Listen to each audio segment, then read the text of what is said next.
Repeat after me. 3, 2, 1. 1, 2, 3. Come on. Okay, that's positive. Your brain seems relatively unscathed. This is good news. It's just as well, really, with the amount of effort it took me to get you back here. Honestly, it was like you were glued to the ground back there. Miko? Paimon's been wanting to ask you about something.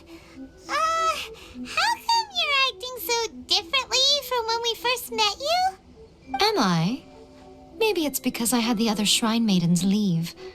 Anyway, I've always been like this.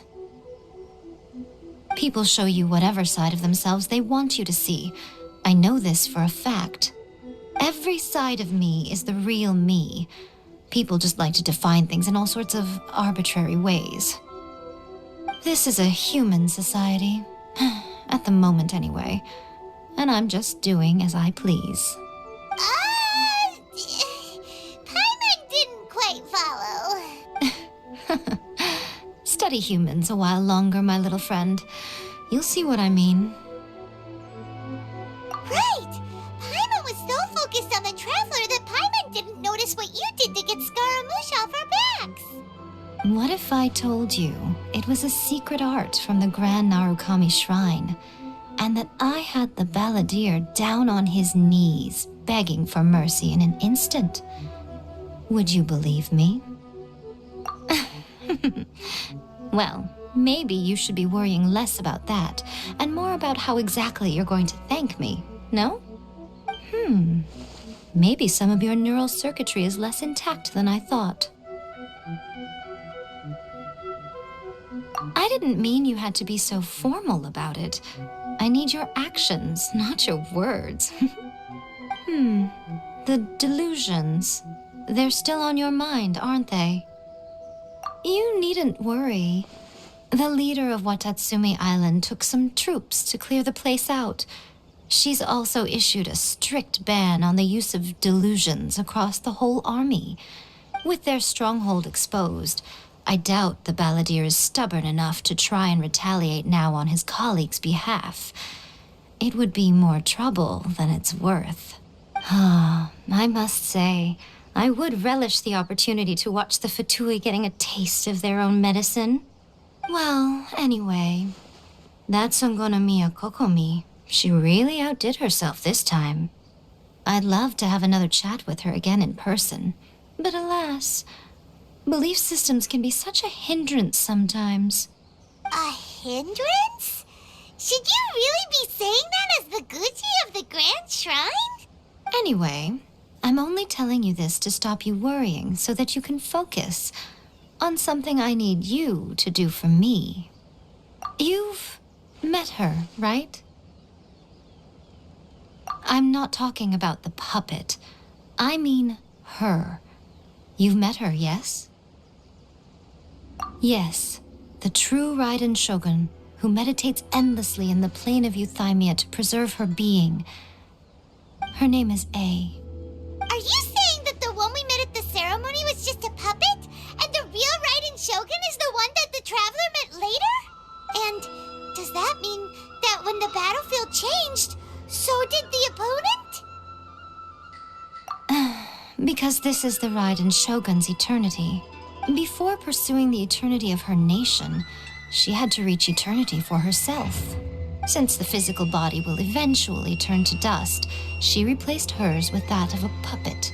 And since the spirit is susceptible to erosion, she placed her consciousness inside her sword, where she remains in a meditative state, free from all disturbances. So, that place that she carved open with her sword... The plane of euthymia. Essentially, the world inside her mind. A place that typically only allows her existence. She shuts herself off in her inner world, leaving all the affairs of the outside world to be dealt with by a puppet, who has a singular focus on the pursuit of eternity. This is the approach A has come up with for realizing eternity. You mean Morax? It's been a while since I last saw him. A surprising decision by Liyue's Archon. What a fascinating god he is. It seems like the Raiden Shogun's approach solves the problem Zhongli was facing, though. Perhaps. Or you could take the view that she's acting like a little child, throwing a temper tantrum and locking herself in her room. Don't you think?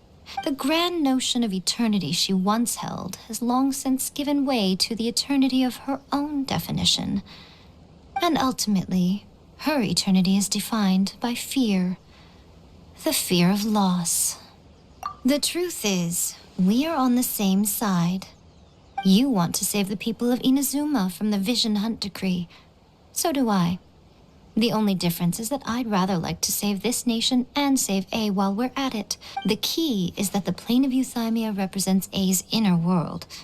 Defeat her there, and you may well have the chance to shake the Raiden Shogun's will. So this is your plan? To abolish the Vision Hunt decree? Not by talking her out of it, or through an armed resistance, but by, hopping inside the Raiden Shogun's inner world? You're a fast learner. In short, this is the last chance to get Inazuma back on track. Otherwise, an eternity of darkness awaits. Don't you realize how special you are? Remember, the plane of Euthymia is a space where only she is allowed to exist. The fact that you could appear there tells us one crucial thing, that you have piqued her interest. Perhaps it's because she has never seen an individual who is so unpredictable in the face of eternity. Has no one else ever been in there? None. No one has seen the devotee of eternity since she shut herself away. In fact, no one even knows what it looks like in there. Your existence is more than just an opportunity. It's the very key to all of this. To that I say, well done, child. You did not disappoint me after all. Wait, you're leaving? Where are you going? Anti-Raiden Shogun training. I've prepared a special program just for you. Come along.